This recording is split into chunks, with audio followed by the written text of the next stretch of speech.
Hello and welcome to a very special edition of the Majors Mess Hall podcast. This is episode 157. I'm your host, Gavin, and I'm joined by Mike.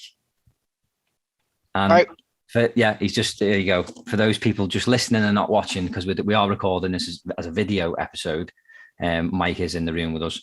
And this is a special episode because it's to talk about the release of our debut EP, which is a six-track album, if you like, that me and Mike have been working on for a year now. And It's finally out. It's on Spotify. It's on Apple Music. It's on TikTok, Amazon Music. Instagram. It's like shit in a field. It's everywhere. So definitely go and check it out. But we just decided we were going to do a little bit of promo on it, and we were basically going to squander the podcast's name by talking about it on the podcast. Two birds, one stone, because we needed to do a new episode for 2022. And this is the first episode of the year.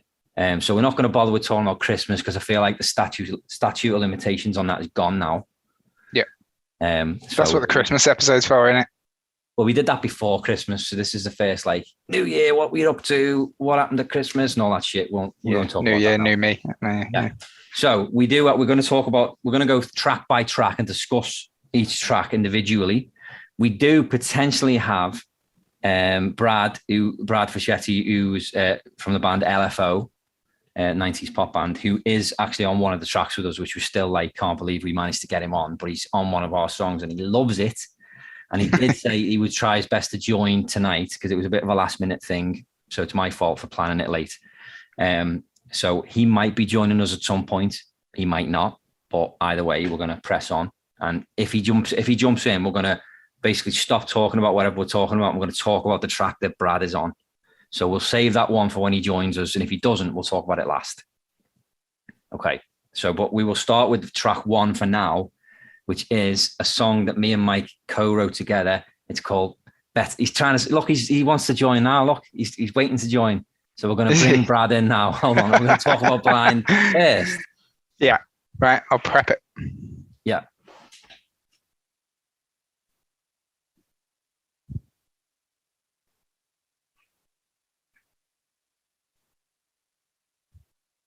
Well, he's in space. What's up, guys? How's it going, Brad? How you doing? Good. You Yeah, can see that you're in space today. Yeah, man. I try to live there as often as possible. So how do you get a funky background like that when all I've got is this room with all you can see is a guitar I can hardly play? I mean, you've got whiskey in your background. You've got gin back there. The whiskey's not even mine. It sits there because friends come over from the UK and it's there for them. Yeah, I don't drink, so it just sits there. Well, I'll tell you what. I'd rather have your background, but where I'm at right now is not doesn't have an awesome background. So, but yeah, they offer these filters with Zoom, so you can probably add one for yourself. You probably could, to be honest. I thought you needed a green screen and everything, but never mind. Well, first of all, again, I know I've said it a million times, but thank you for joining us on our song Blind. It honestly, especially to me, it means so much to have you on it with us. Yeah. Oh man, it was it was a great honor to be asked to do it, and it's one of those situations where I just really like the song, and I like you guys too. But if the song was horrible, I'd be like, well, maybe if you paid me $10,000, but not. No, but in reality, I really love the song. I think it was really well written and just a beautiful song, man. I mean, we talked about it before when we were discussing the recording and everything, and I actually got emotional when I was writing my part. I guess I just imagined like that kind of feeling, like we're like just losing hope, in love, Yeah. And I really enjoyed being part of it. I had the strangest feeling, when we threw out the lyric video, and obviously I knew the lyrics to your rap, but then seeing it on screen kind of set it home for me. And some of the ways you say, obviously I'm going to lose it in my head now, but student of your lips, etc. Just little ways of saying things like that. As a student of your lips, I understood your words completely. Yeah, I thought like little things like that, or you know, your eyes were dry, and like they just really hammered home actually seeing the words come up on screen. Oh, that's cool. Yeah, I'll tell you, it's probably one of my favorite raps I ever wrote, you know, because when you can put yourself like, it's funny, my wife will always be like, who's that song about? Who's that song about? Like, you know, I'm like, it's not about anybody. It's just, it's just like, we're just writing a song and we're using our imagination, you know what I mean? So that one, I really just tried to imagine like, you know, you're with this woman who you love and she just looks at you and says, I never loved you. And then automatically you won't hear anything, right? It's like someone put their hands over your ears. You're drowning in her myths, right?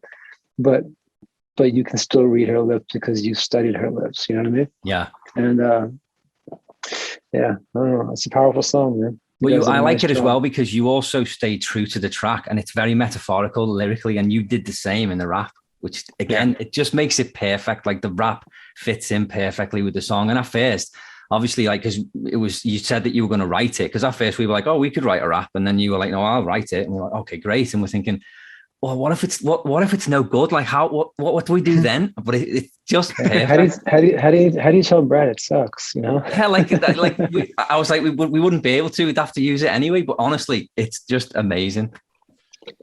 Yeah. And like Mike did so many different edits of it, and each one was a little better than the previous one. But the last one he did, I just think you can just hear every single word that you rap, which is what you want. It's, I mean, some of the LFO fans actually did say, what are the lyrics? Because I want to know what you guys are actually singing about.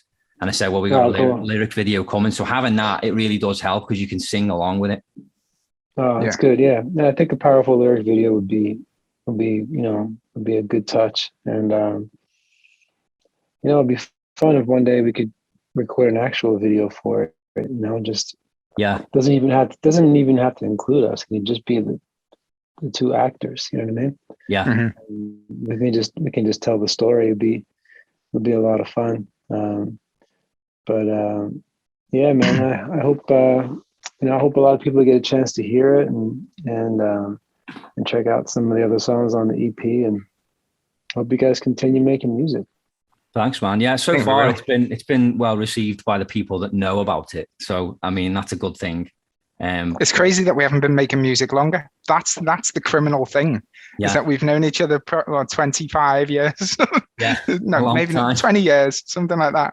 A long time. And only in the past 2 years have we actually made music together. Crazy. Yeah. Well, I think that's something that you need to consider. And I think about little projects that I started 20 years ago and I look at it now and go, wow, if I would have really kept up with it, I'd have 6 albums by now.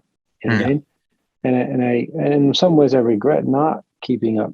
So for you guys, it's like, okay, well, you guys have a great chemistry together. You know, you've made this great EP together from across an ocean, right? So continue doing it. It doesn't have to be a 6-song EP every time. I think the thing is, if you guys are just constantly delivering new assets to the fans and starting with one fan at a time, right? And then just slowly but surely build your fan base, then it'd be great. And if nothing else, it's something you guys really enjoy doing. I mean, you're not to the point where you can quit your day job and just make albums, but you know what? This can be a great thing for your life, you know, for yourself. Your being, how you feel about yourself, your creative outlets, and in turn be something nice for people to experience and consume. You know, definitely. And it's like Mike was saying before. That was always the agreement when we first started, wasn't it? It was like, let's just do it for us. Like, we'll put it out, and if people happen to enjoy it, great. But whatever, it's like this is for us more than anything. I stopped doing music for like 10 years. That's how Gavin and I spent so long not doing music together, is he had his music like 10 years ago, and more, maybe 15. I had my music 15 years ago. And then I stopped doing music. Gavin's carried on writing songs and stuff like that. And then COVID hit, and I thought, you know what, I'm gonna start doing music again. So that's when we really took off as Ukdian, I suppose. Yeah, and we took some old songs we'd done, and then some new songs. We wrote some together. Like, it's actually ironic. There's 2 songs on the album that I originally wrote, and 2 that Mike wrote, and then 2 that we collaborated from scratch together. And those 2 that we wrote from scratch showed how well we gel together writing songs. I wouldn't call us songwriters, but we had a go, and one of them's about our kids, and it's the best song I've ever written. Which one? It's called Bedtime Stories. I read, I listened to that one. Yeah, that was cool, man. That's another one that could, I think Mike, you mentioned like, well, we do it for ourselves, which is cool. But when you have a gem, when you have something that's really great, then you might have to start thinking, well, how do I get this out to the people? Yeah. That's a discussion not for a podcast, for a private discussion. But it's funny. I just figured out when you said the name of the group, I finally understand what it means. Ukdian, the guy from the UK and the guy from Canada. Yeah. That's it. I was always like, what does that say? How do you pronounce that? What is it? What is it? Well, we thought about like hyphenating it, and not hyphenating it, but shorten it. I don't know what the word is actually, but shorten abbreviating it almost. Abbreviation, yeah. Like to U, the letter U, the letter K, the letter D, and the letter UKDN, and the letter N at the end, and it still says the same thing when you say it out. Yeah, maybe for the next album you guys can shorten it. But a little bit of a rebrand. Yeah, no, that's cool, man. Yeah, it's good. And just to go back to the track as well, I just wanted to mention, which I've mentioned to you before, but it's a special song for me anyway, because when I wrote the original back in 2007, I'd sent a copy to Rich Cronin, your bandmate who passed away in 2010. And I sent it to him because we would email each other back and forth. And he was giving me advice on songwriting. He was giving me advice on, I was in a band at the time, so he was giving me advice on that and not letting people screw you over, and family comes first, and really great advice. But he really liked the demo of that song, so it was special anyway. And then obviously to have you on it, and then you'd mentioned that when you were writing the rap, you had Devin on your mind, of course, the other member. Yeah, I don't know. I don't know why. I think just because it's a song about loss, right? Yeah. And so I think when you lose anything you love, I think when you're in a relationship and you lose a girlfriend or boyfriend, it's almost like experiencing a death, Mm-hmm. Yeah. And so maybe that's why, as I'm writing the rap, I'm thinking about Devin, not because I'm in love with Devin, just because of the loss, the feeling of loss, you know what I mean? Yeah. And, and you guys, when you have a special bond with somebody like you guys have, when you have a musical bond with somebody, it's just a whole different ball game, man. It's not something you can really quantify. It's just one of those things where you can just look at the person and almost read their minds, you know what I mean? And they bring the best out of you musically. Yeah. Like, and the trust as well. I think that you end up having a huge amount of trust in their creativity as well, their creative opinions and knowledge. Like I can create what I call an idea seed, throw it over to Gavin, and because of the time difference, I know that I'm going to wake up in the morning to the next level of that piece. Gavin will have accelerated that forward another couple of steps, so I can pick it up, and we just keep driving each other forward over the space of a couple of days, and it's a great working relationship, really. And then as well with I'll send you something and it's an idea and you don't quite like it for whatever reason. I don't question that. I just go, if Mike doesn't like it, it's because it doesn't work, and so Mike is going to come up with something that's going to be better. And the same way, vice versa, yeah. And it's putting trust in one another, and it works so well. Yeah. You're like, we're ready to release it, and I'm like, no, it's not quite ready. It just needs a little bit more.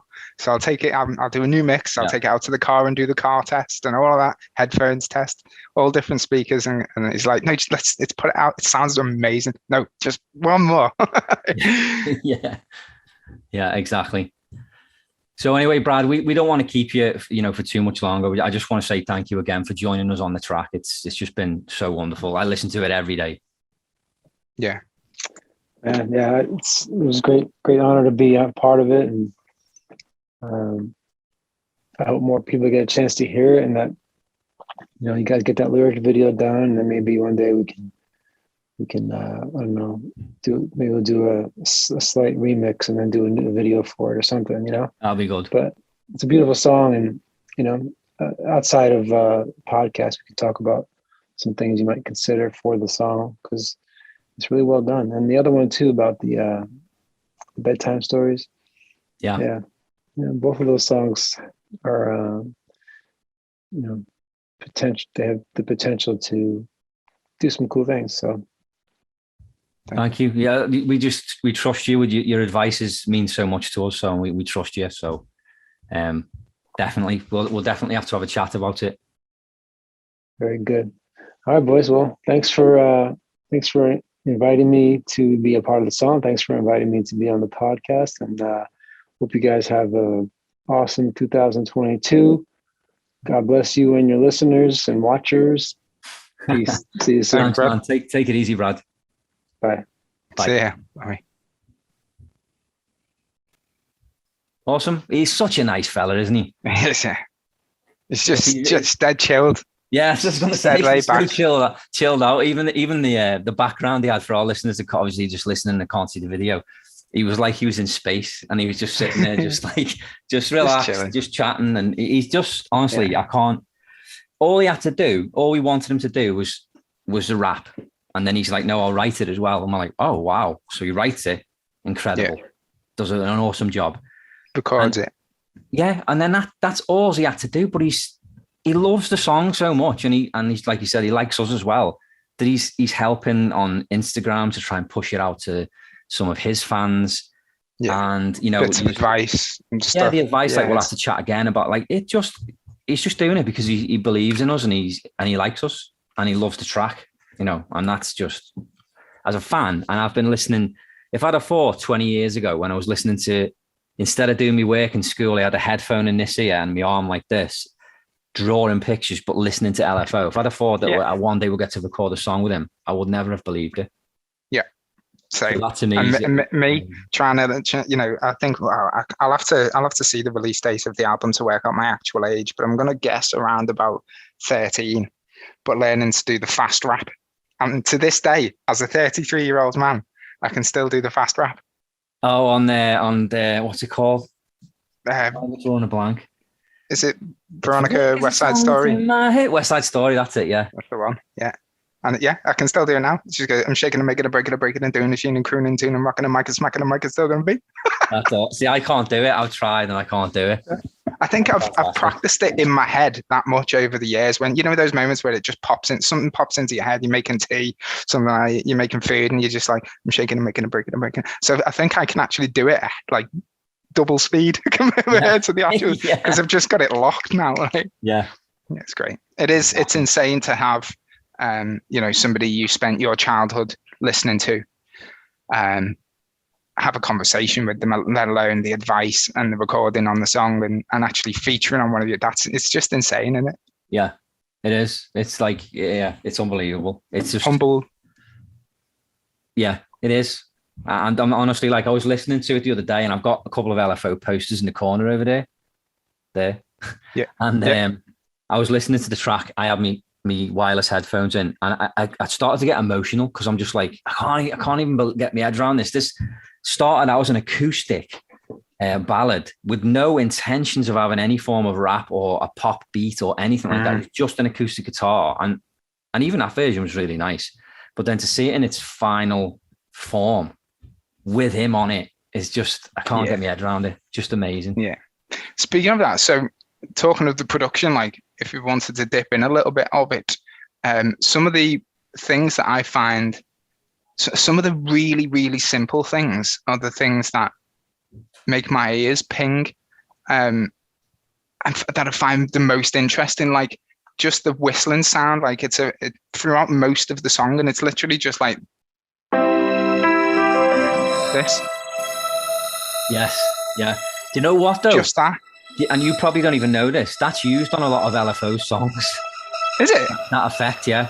Let's keep yelling. There's one called The Sun Still Shines. If you listen to that one, you can hear that effect is in that track. Yeah. It's just kind of, for me, when I play it, and obviously I'm looking at this from somebody who was involved in the production of it and stuff. So, but I have this weird ability to listen to it from an outsider's kind of reference, and it's like I'm not listening to my song or my singing.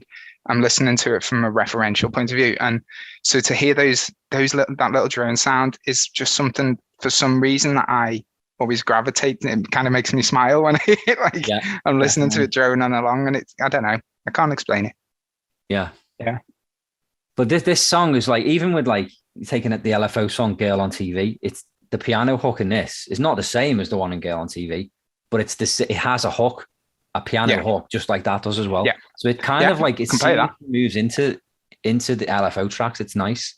So interestingly enough, for anybody who's listening, setting up for this, or even watching, setting up for this, I did two things. I've queued up the EP, so I can play snippets of each of the EP. The only song I've actually queued up the actual production file of is Blind, so I can drill into the individual pieces of Blind, but I can't drill into the individual pieces of the others because I've not prepped. But yeah, I can share the piano.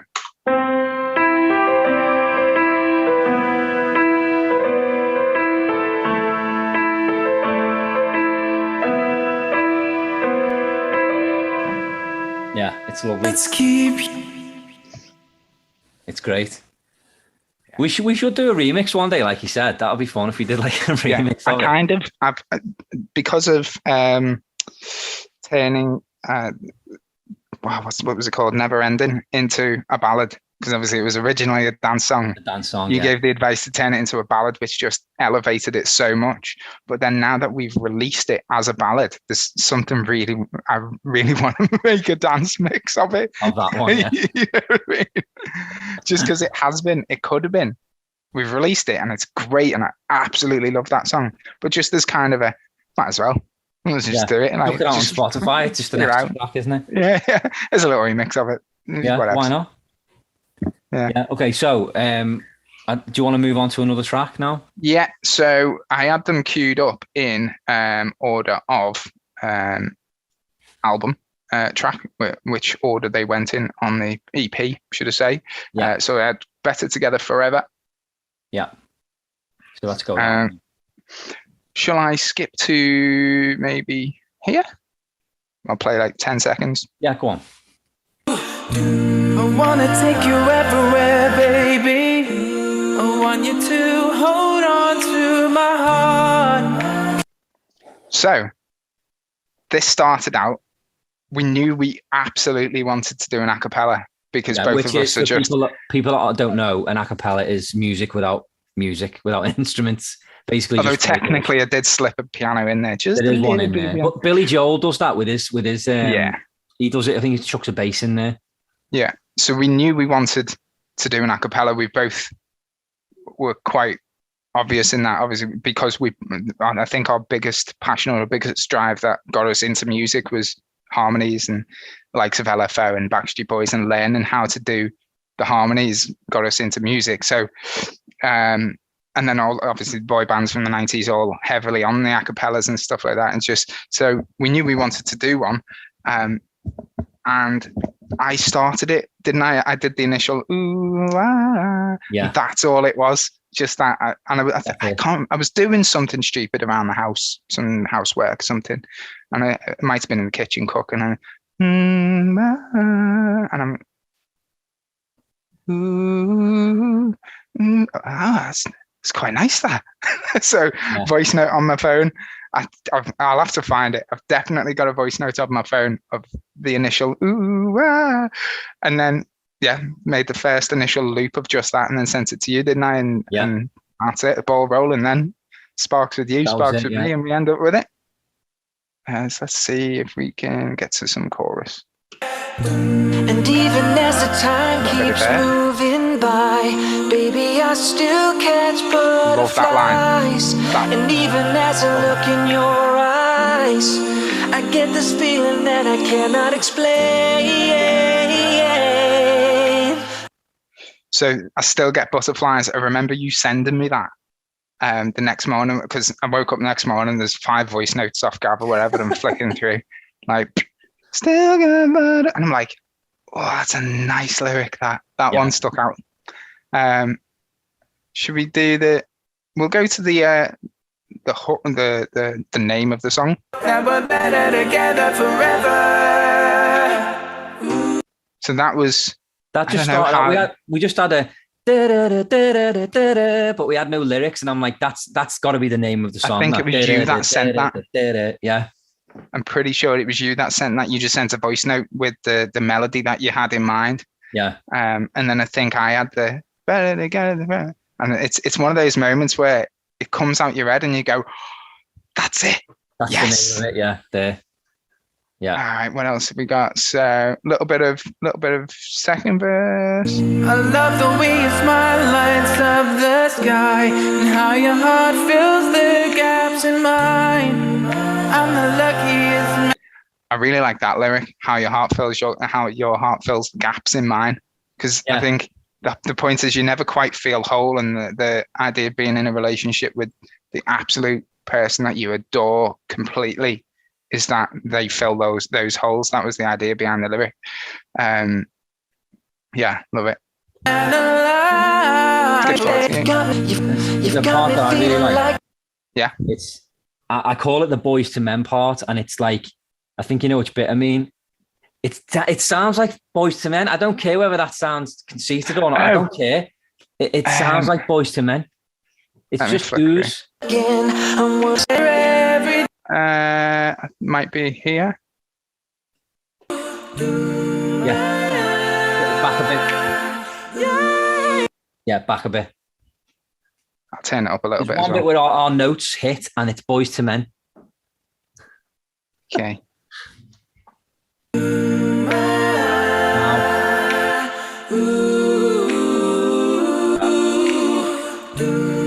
Just pure Boys to Men. It just is. That's what they would do. It's intricate harmonies, changing over, swapping. Yeah, some are going up and some are coming down, but they all meet, and the notes they hit together resolves beautifully.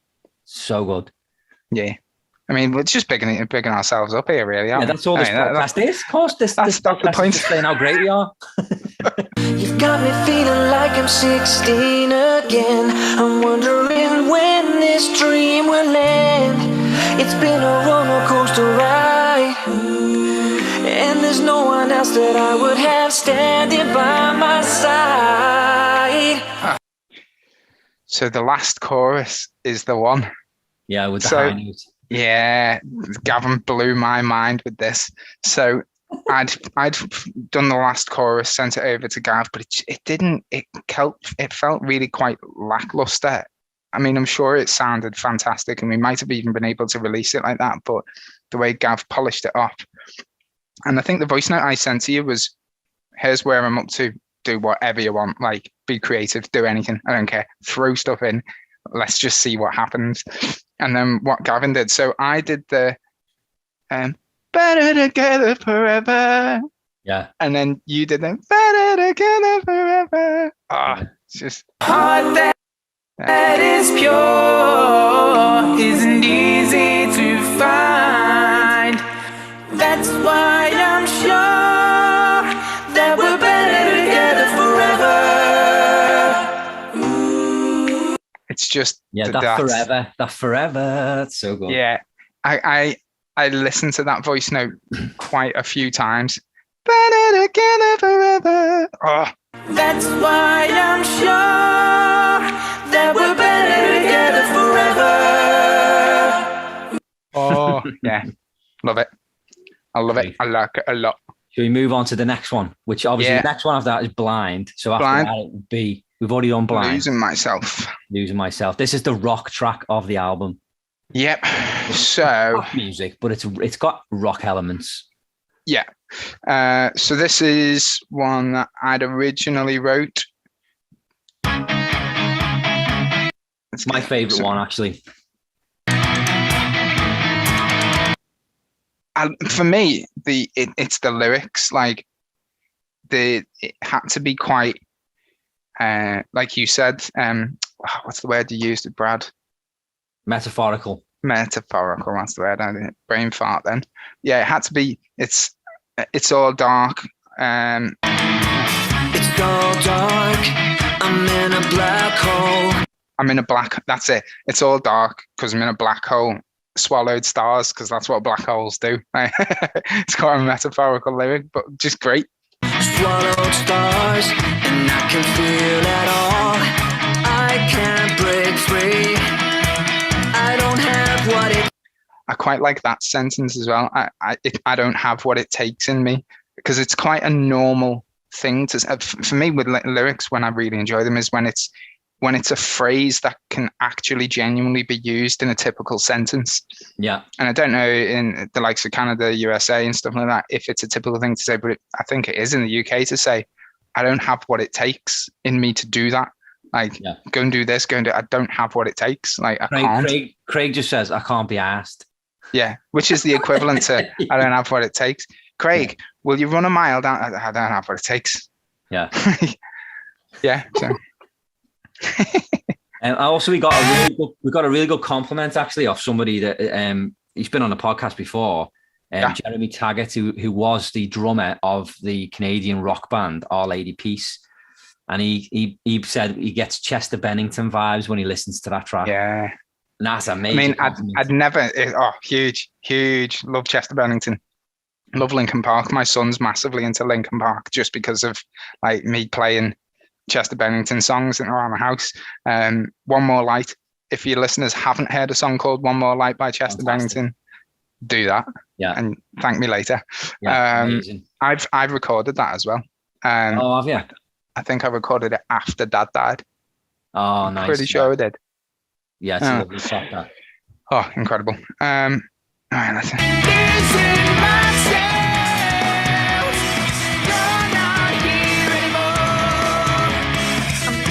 Let's get some second verse action going on. Everybody's heard it, so. Oh, yeah.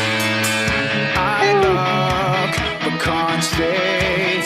My eyes, they bleed. They don't. Oh, yeah, this whole they don't see me like bodies floating by thing. I don't even know where that come from, but it was kind of. It's quite a depressing song lyrically. Oh, isn't it? yeah, it's dreadful. I don't know I can't remember what that meant, but essentially it was all to do with feeling like lost and a bit broken and like the world is against you. Maybe a bit like conspiracy theory, like maybe, like, just like the world's against you. So all of these like people going by they're just bodies floating by. They could be demons for all I know out to get me. There's just what? That's the idea behind it. See me, like bodies just floating by. I just want them to take me, so I can end all these games. But they know that I am weaker than they. Again, do you know what? It's not my favorite song, except it is when I listen to it, because the lyrics make me go, "It's a good lyric, that." Like, I just want them to take me so I can end all these games. It's a little bit suicide-y, but it's not, because it's somebody else. I want them to take me to end my misery. Take me away, please. Like, and then it's what was it? But they know I am weaker than they. So they know that I'm weaker than they are, so they're not gonna bother. It's great lyrically. It's fantastic. It's my favorite track on the EP, definitely. I think mine's Tonight I'm Yours. I think that's Swap and Change. Yeah, and I do as well. But that one's a solid. Like, I just love it. So great. There's a couple of there's quite a few additions of yours to the song. I'd originally wrote a good chunk of this, but some of your additions. It's the salt and pepper on top that I always say. Like I love your middle eight. Originally, I didn't really have a middle eight. It was cack. So your, I think it's this bit, might be a little bit after. This, there we go. love this bit a lot. And then your ad libs afterwards, where you're like, I'm losing myself. Oh yeah. Ah.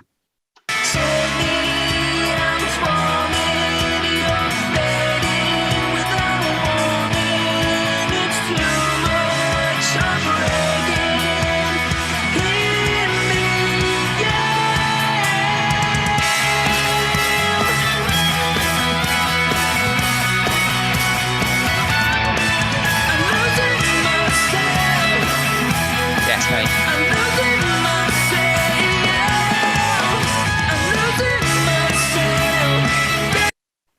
It's great. Those ad libs they were just incredible. I remember again you sending me a voice note of them, I think, as well, and I was just like, yes, it's the salt and pepper on top that makes you go, that song is now finished.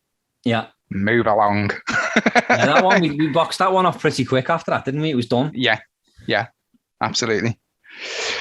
Any other points about that one? Any thoughts that you went through and feelings and I don't know. I did. Anything that people might be fascinated by?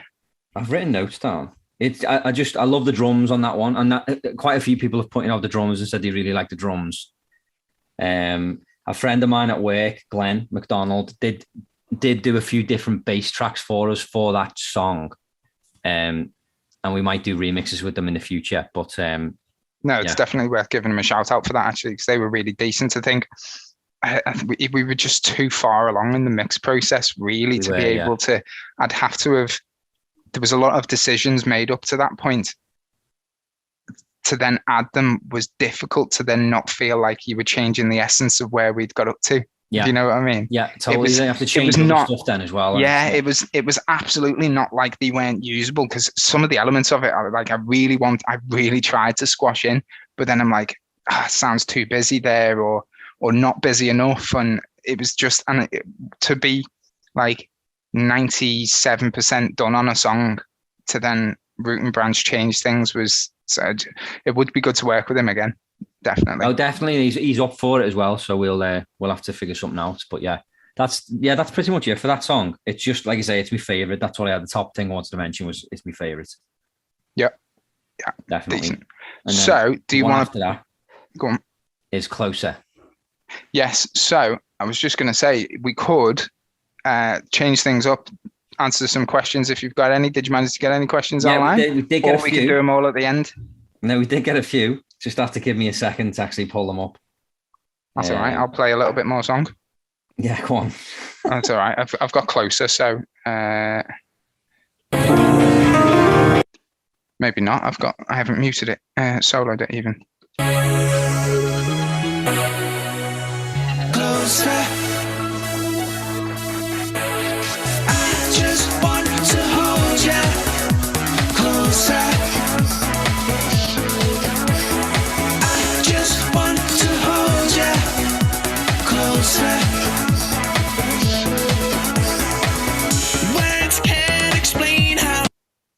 So this song was probably the biggest pain in the arse doing this EP. And I've always, I love the song, and I love it now, and I probably love it even more now. But my God, how long did this song take me to actually finish? Well, I was already there. I was already like, I'm happy with it, but you weren't. You were like, no, this is just not right. And I'm like, well, it sounds fine to me. But like I just said before, when we were talking to Brad, if Mike says it's not right, it's not right, and he'll get it in the end. So I just waited. But it wasn't. Can you see the difference though? Like, oh yeah, definitely. It's just not. It's the polish, I think. Like, the song was done. When would you say the song was done to a point where, vocally, lyrically, musically, but I just wasn't happy? When would you say that was? I feel like it was as early as September. Yeah. And this is part of the reason for anybody who's listening through Ukdian, Instagram, Twitter, whatever, or watching this video snippet. It's probably the reason that the EP was released in 2022 is my fault / this song's fault. Because this was the one we were waiting on. Yeah, essentially. And I could not, it's one of the, I struggle with music, forcing it. I can't. I suppose we do have this song to thank for things like Bedtime Stories, because that started because I couldn't be arsed working on this one. I'd fire it up, I'd have a go, I'd be like, it's not working, I'm not doing it, I'm gonna have a play on the piano, and then go, yeah, this is nice. Like, let's get a new song out of this. So we've I suppose in that way, maybe it's just that's the way it was supposed to pan out. But like I say, love it. I just couldn't get it right. And then I'm not sure what pinged. Something just pinged and it just fell into place in like a day. Didn't it? Yeah. It was like, it's not working, Gav. I can't do it. Like, I don't know what I'm going to do. The song's irritating me. And then the next day I'm like, it's done. Yeah. It's done, Gav. It was that quick. And I was like, whoa, it's done. I was surprised. I honestly thought you were going to message me and say, let's scrap this one. We'll do a different one. And I really wanted this one on there because it's got dance elements. And of course, the EP is called Elements to show people what we can do. So this was an important one to keep on there for me. Yeah. I'll play a bit. I'm not sure which bit it is. I love my verse. Let's have a hunt for it. First verse, is it? Second. So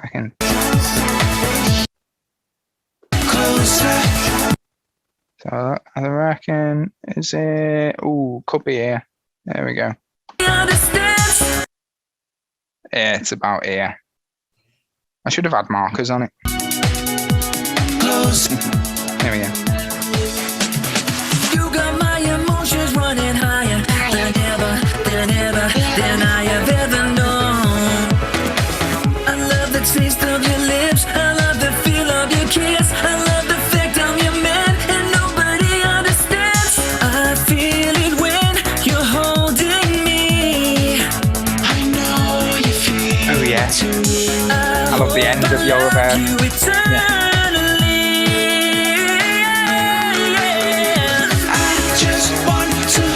I love the sample. I remember sending you that. It's your vocal but pitched down a little bit afterwards. Yeah. It sounds a little bit like that.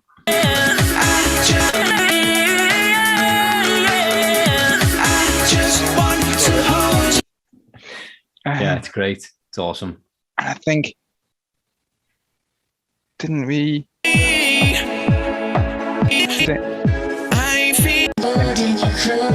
Yeah, your vocal here. So you did some ad libs for this bit. Yeah. And I ended up chopping it up a little bit and just using a little bit, but repeating it. But I actually love the sound, and it doesn't sound like you at all. No, it does not. But it is. So this middle eight is all Gavin with one take, but it's layered and pitched differently.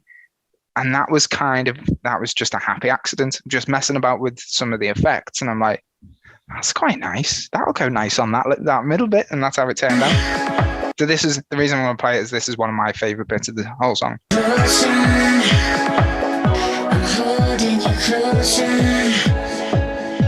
mad that that's you. I feel it when you're holding me. I don't know if you've noticed, but it's also in the background, really echoey there. You can hear it really faintly in the background. Yeah.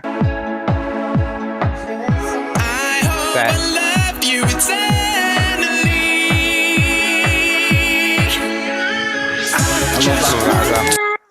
I love that. So that's my vocal stretched and then pitched. Ooh. Yeah. And then it goes, ooh. Yeah. Like really low. I'll play it one more just so anybody who didn't catch it can hear. So I go eternally. And then it goes, ooh.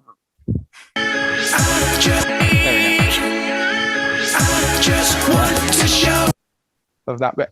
So amazing. On the outro, the biggest addition, which I loved the most about this, and I think one of the things that got me excited to send you it for you to wake up to the next day, is actually the synth at the end that fades in between the closes. We'll see. Is it here?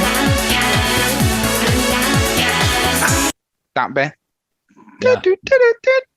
Yeah. Love just that bit. Off on one on its own. But it comes in and out. I love you. I just want to show you I love you. Because I think we always we wanted this dance element, and although it had a 4/4 beat around about where, well, it was 128 BPM, it didn't actually have the full dance element, and I was quite okay with that. But I think just to finish it off like that at the end as this really it's important fat synth pop dance track was quite cool. Yeah. And then just finish it off with the do do do do. I'm looking at the wrong track, aren't I? Yeah, closer.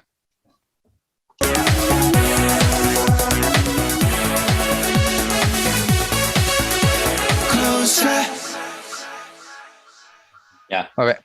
So next we come to my favorite song. Have you got the questions? Do you want to go for the questions and finish off with these? Yeah, to be honest, we've kind of answered them all, to be honest, like just by what we've talked about already. But one of our, I mean, she's a really big supporter of ours. Her name is Pascal. I know Pascal is a male and female name. She's French. She's French Canadian.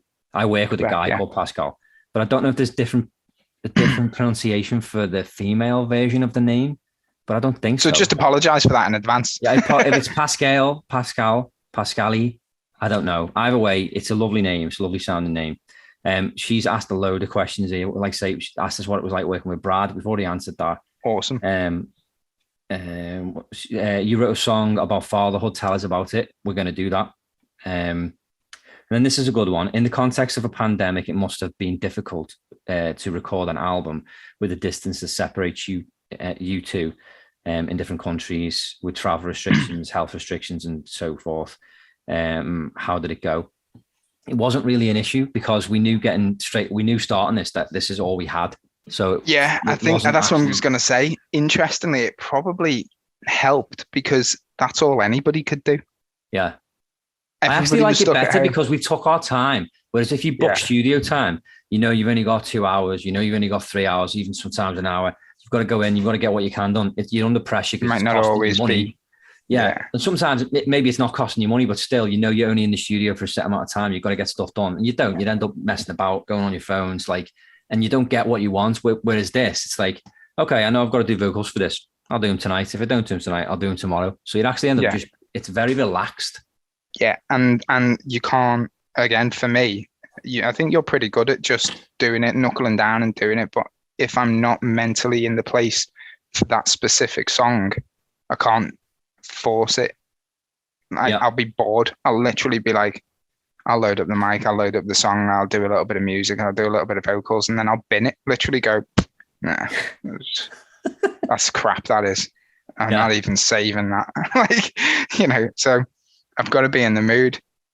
And that's what's important then, because I could literally, like I say, I could be making tea or doing some housework or driving in the car and an idea will pop into my head. That'll be, maybe I could do that on, I don't know, Tonight I'm Yours. Maybe I could do the drums like this. Maybe I could add a bit of guitar there. And then that night I'll load up the song and it'll be like in the moment and it'll fly. And when you're in the moment and in the mood, it's so fast. Like the space of an hour or 2 hours, you can like bring the song on and 60-70%. Yeah, it's insane. If you're in the moment. Exactly, and you're relaxed, and that's what it's all about, being relaxed. So we'll answer one more question and then we'll just move on because we are on a time crunch, obviously. So this one is off our friend Catherine, again, another really big supporter, and it means a lot that you show your support to us, so thank you very much, Catherine. She wants to know, she said she's a Backstreet Boys fan, and she said she wants to know which BSB songs have inspired you the most, and how and when do you learn to sing?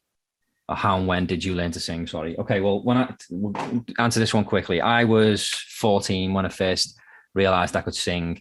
I'd gotten Spice Girl albums and I realized I couldn't really sing those albums. So I was like, I need something I can sing. And my brother had got Backstreet Boys albums and I made fun of him for it at first because he's 5 years younger than me. So he's only a kid. And I was making fun of him. Anyway, I realized I could sing those songs. So I started listening to the Backstreet Boys and then taught myself how to sing off listening to them. Mike, how old were you when you first realised you could sing? I don't know fully. My memory of my childhood is dreadful anyway. And like genuinely like spoken to a therapist about how dreadful my childhood memories are in terms of I don't have any, but I do many.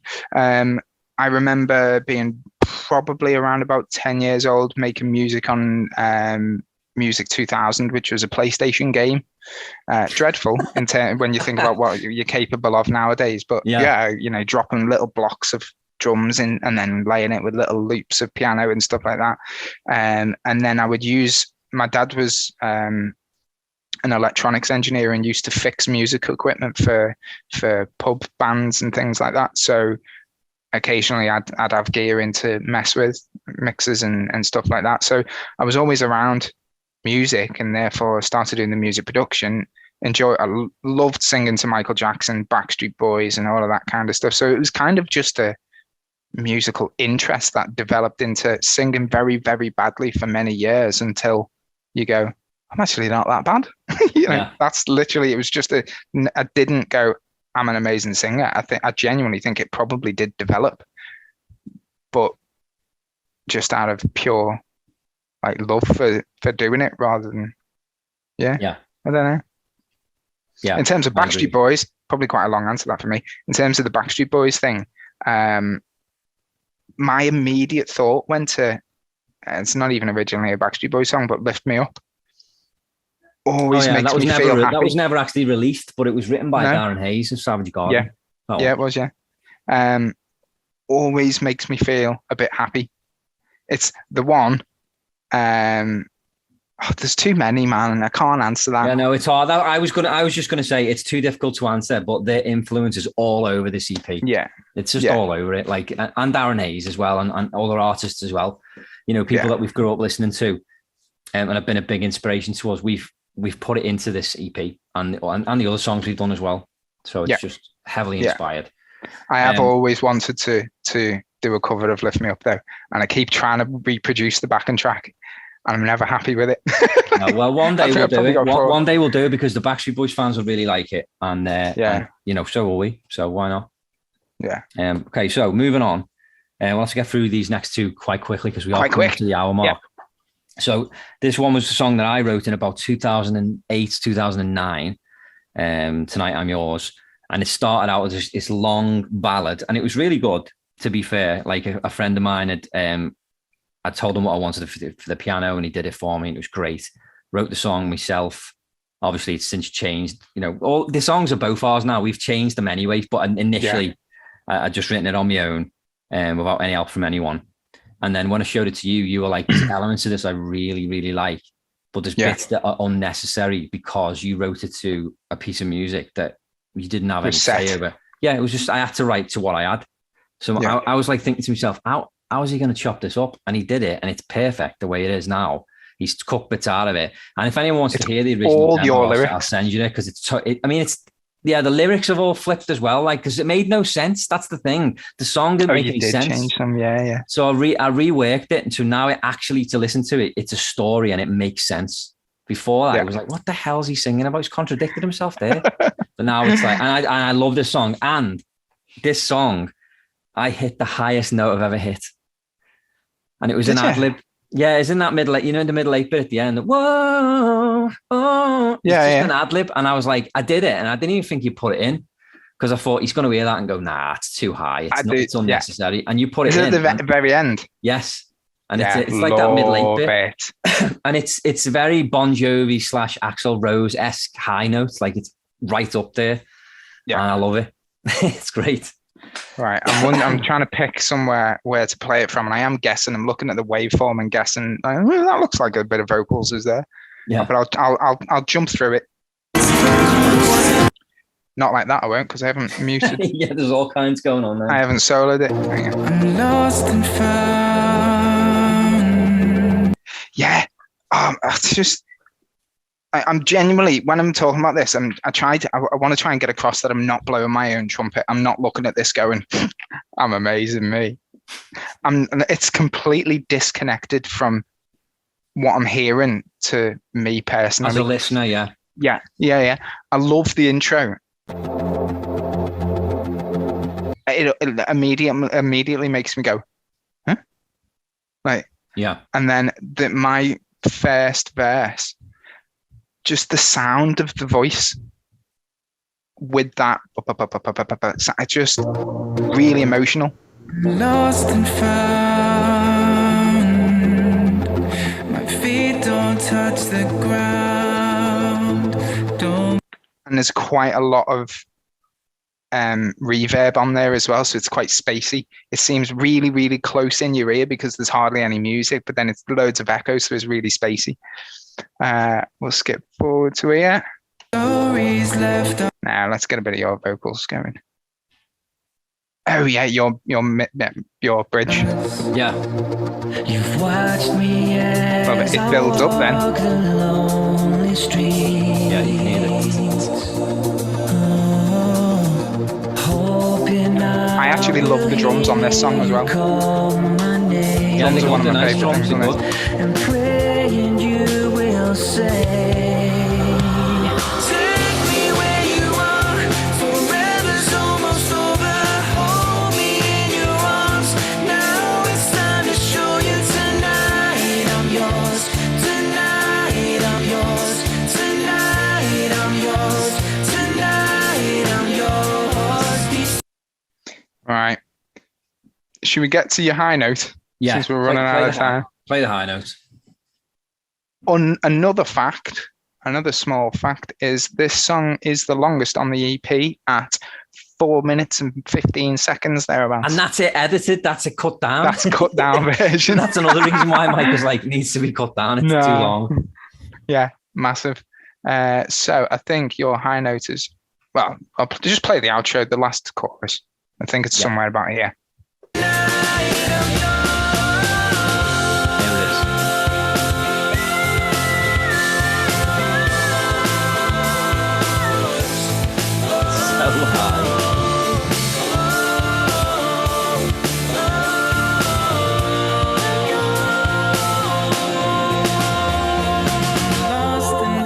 And that interesting that last I'm yours, that's a combination of you and me, isn't it? It is. It is because you're on the I'm yours, and then it comes into me going yours. Yeah. And the reason for that was I mean, we're giving away little secrets there, but Gavin ended a word with it's the way he ends the yours. Now, he didn't say yours, but it's the elongated, like the way you end, like with, it's like, it's, I call it like, I imagine like a Celine Dion thing when she's singing a power ballad and she's belting out this amazing high note and it ends with this release of effort, and you hear that release of effort at the end of that note, and I wanted that because I thought that's powerful, but you didn't say the phrase that I wanted it, I'm yours, like, so I had to nail it because you can't even tell. No, I had to genuinely blend and pitch me differently and then put a couple of different effects on me to make me sound like you. Yeah. But that's one of my favorite bits of the song, and we've gave it away as a cheat. That's not all you. Oh, well. There we go.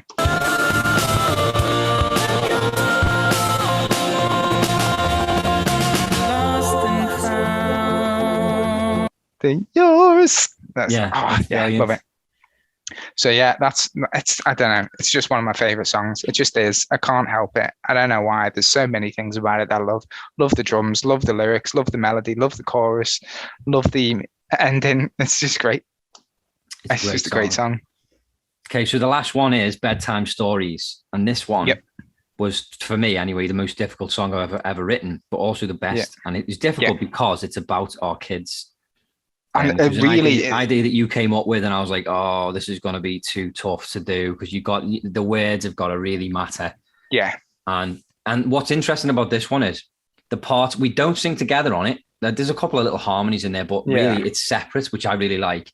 Yeah. And what you sing, you wrote, is what I wrote. Yeah. And what I sing is what I wrote. So and that just is so. But it goes even better. So for people who have listened, people who are fans, if you want to call them that, or people who are new to it or want to listen, it is like that. But it's also I originally started with the piano, and it was like a classical music production, and I was just so proud of the music. I felt like it was the best musical piece, regardless of it, before it had lyrics or melody or anything like that. It was just, I could listen to it as an instrumental piece and just go, wow, that is gorgeous.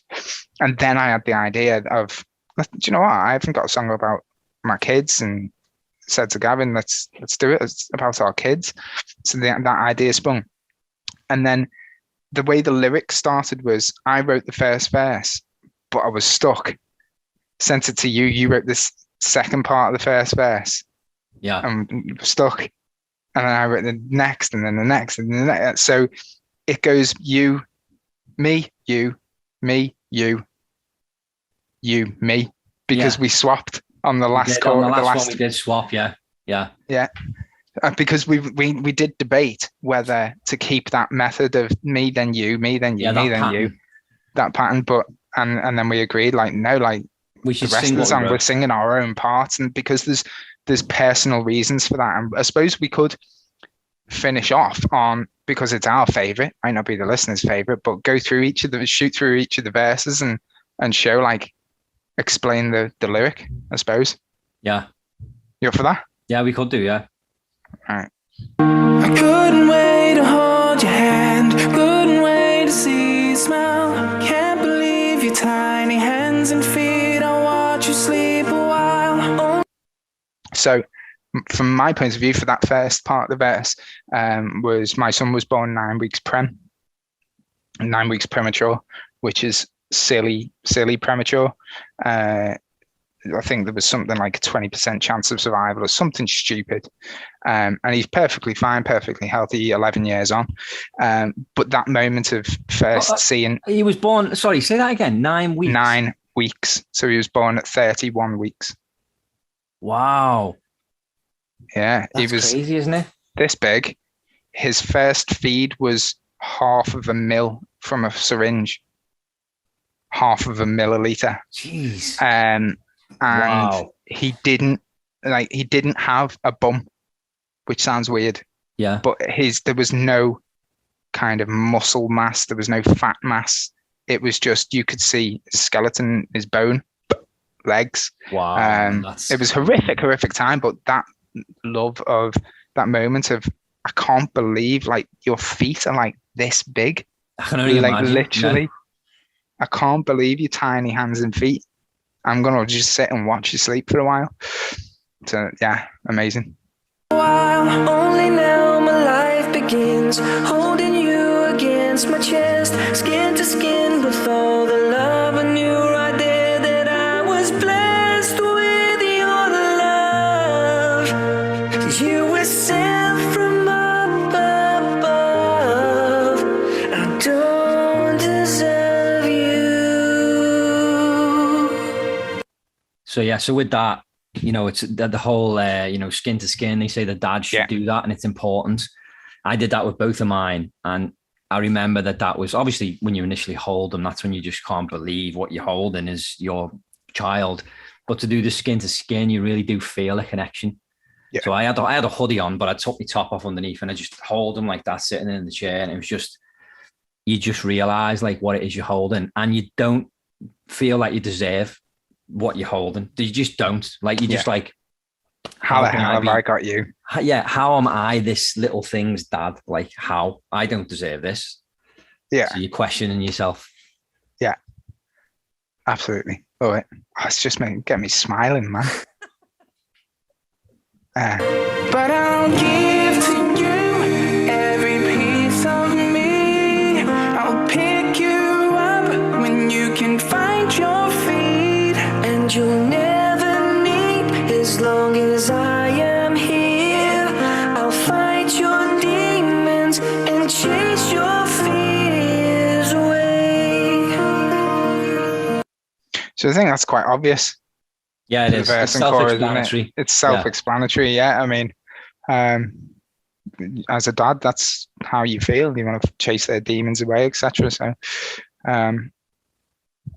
let's see if this is the second verse. I'll read your stories in your bed right before you go to sleep. You'll ask me for another one, even though I've read you 3. And so the story behind this one is that my daughter, she's now 14 years old. Oh, yeah, she's absolute character, like the best personality ever. She's like 1 years old. She's got the kind of personality where it doesn't matter who walks in the room, they see her and the room's just shining. You just watch her, you just smile, she dance around the room, everything. We used to put her to bed anyway, and it'd be like, she'd come with a stack of books like this. You'd be like, no, like you could read to her for like 3 hours. Like, no, pick 3 books. You're allowed 3 books. You're allowed 2 sit-up books and 1 lie-down book. Oh, nice. Otherwise, you can talk to her for hours and read it to her for hours and hours. So yeah, that was it. It'd be like you're asking for another story when I'm putting you to bed, but you've already had 3. So no, go to bed. You've had 3. Yeah, love it. But it's just a really, really lovely memory for me. Like sitting, obviously being 14 now, she tells I'm an embarrassing dad and whatever, won't come near me for a cuddle or anything like that. Like, no, get away. But yeah, so it's just really nice memories of sitting in her bed reading stories to her. And on the nights when you wake up because you're having a bad dream, I'll be there to fight the monsters and remind you that as long as I'm around, I will never let you down. Always remember. So with that line, I was sitting here because the pressure's always on when we're writing songs, because I'm always like, I've got to get on this song. And even though I'd already written, the first part of the first verse, I was like, Mikey's going to end up writing this whole thing. I need to get onto this, because when Mikey's in flow mode, you've got to keep up basically. So I was like, I'm sitting here writing at this desk. I'm sitting here trying to write stuff and nothing was coming to me. It was all garbage. Next thing you know, my son, Charlie, comes downstairs. He was in bed and he'd had a bad dream. And he wanted me to take him back up and settle him down. And I thought, there it is there. If ever you needed a sign of what it was you had to write about, there it is right there. So that's where that came from. Yeah. And then I think, again, just itself, the build up to the next chorus is self-explanatory in that that's how you feel as a father. As long as I'm around, I'll never let you down. Always remember. And then it brings us on to the final, I suppose, really kick you in the guts realization moments of the song. Like you realize where it goes. When I'm no longer around and you're missing me, remember I live on within your memories. I mean, it's self-explanatory. You're just letting them know that, like, it depends. Some people believe in God, some people don't. I don't. But it's that there that we discussed you'll always live on. So even when I'm gone, I can't truly be gone if you remember me. And that's what that line is. And that was an important one for me to get in.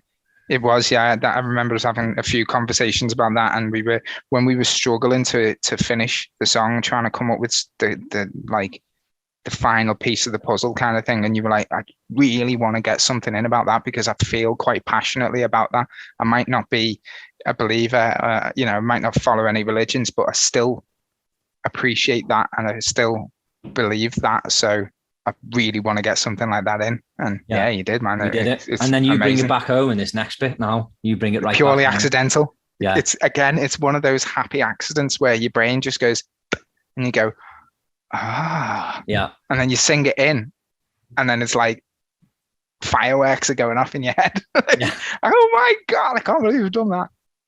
One day you'll know, and one day you'll know what I see in you when reading bedtime stories to your children too.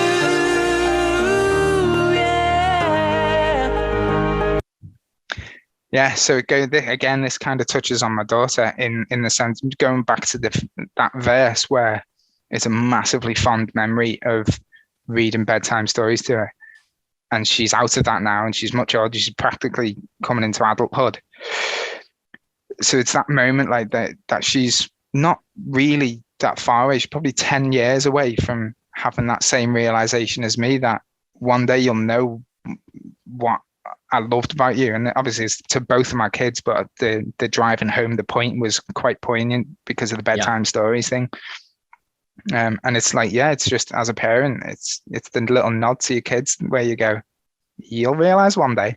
Yeah, that's literally what it is. It's like, Daddy, we can do that. You'll realize one day. Well, as well, that's it. What made it special as well is because the name of the track, we'd already named it Bedtime Stories, and yes, we had. That name had never been said in the song. The lyric had never been the Bedtime Story, but we were going to call it that anyway. So the fact you managed to get the name of the track in there as well, it's just like, how did you do that? Amazing. Yeah, because in my original verse, it's read your stories in your bed. We never mentioned bedtime stories. Yeah, not in that way, but it still fit. But then to have it in the song at the very end, it's just like, oh, that's the happy accident, and that's why the fireworks are going off, because I completely forgot we'd named it Bedtime Stories. So then when it slipped it in, and when you're reading bedtime stories to your children too, it's like, what? What? Yeah. Oh my God. Right. It's this great. is going to go to sleep in a minute. And that's it. Outro. Lovely bit of piano work there as well.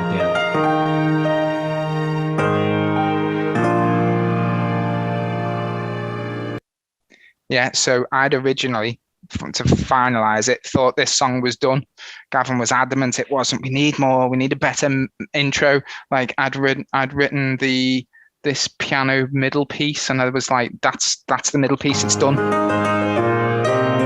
Yeah. We tried to write a middle eight, didn't we? But it just didn't fit. Yeah. And I don't think it needed it. No. It didn't. So I was quite adamant that I wanted that. I suppose because again I'd said it was an instrumental, and I was really quite proud of that piano piece in the middle, and then it just finished with a final loop of the chorus the chorus piano in music on its own with this really fast this bit, and I was quite happy with that, but Gav was like, no, it's not done. So it goes back to that whole trust thing. And I'm thinking, come on, Gav, it is done. It's absolutely gorgeous. Yeah. It's not. It's just not. Trust me. Yeah. And it wasn't. It wasn't. We ended up on the same page in the end, though. Yeah, always happens.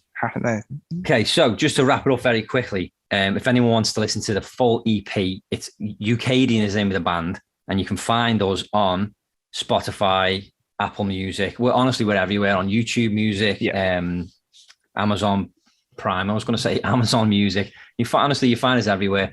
Have a listen and tell us what you think. We really would like to know. And we're going to continue to do other songs as well. We're not going to do an album or an EP or anything anytime soon. We're just going to track by track. Smash them out. We're going to put it up and let you guys listen.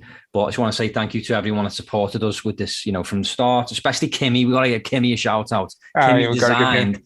Our friend Kimmy. A couple? Is the best. Yeah, she's designed a few. She's the best artist I've ever met. Like, does portraits, and it looks like a bloody photograph. She's been on the podcast before. She designed the EP, and it is incredible. And she's like, she did a design for the single Blind with Brad on it, and it just honestly, like, she's like, now I've even talked to her about designing images for every song, so we can use it to put, and she said she would. So she's part of the Ukdian team now. She's part of the home. Like, she's in it. We have a group chat and she's part of it. So she hears all these little clips before anyone else does. And it's cool. I think we had to do that as a thank you to it. Like, she genuinely does get the inside track on new songs, which is kind of I look at it like a payment, not as a payment, but just, we appreciate you. You deserve, I suppose, to be in the inner circle of the new shit. Yeah, right? You are. And if she ever said, I don't want to hear it till it's finished, we wouldn't show her, but she loves the little clips and stuff. So, and she's a good tester as well. Yeah. You throw it in, she's like, oh, that's nice. So it's good. Yeah, lovely. Well, thank you very much to all the people listening and watching, to our standard Majors Mess Hall viewers / listeners. This may not have been your thing, but it doesn't matter. We don't care. We just wanted to show you what we've done. I was just about to say skip this one if you want, but at this point you would have already watched it / listened to it, so it doesn't matter.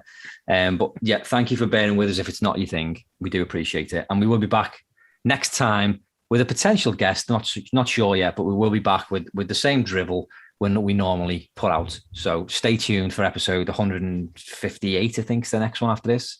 And thank you to Mike for joining me for over an hour now and having a good chat about the EP. Thank you. It's getting late here now. Yeah. I'm going to go and make tea now, supper now for everyone upstairs. Yeah. And feed this cat because she won't leave me alone. Anyway, Take it easy, Mike. Take it easy, everyone. And we'll see you next time. Bye-bye. Bye.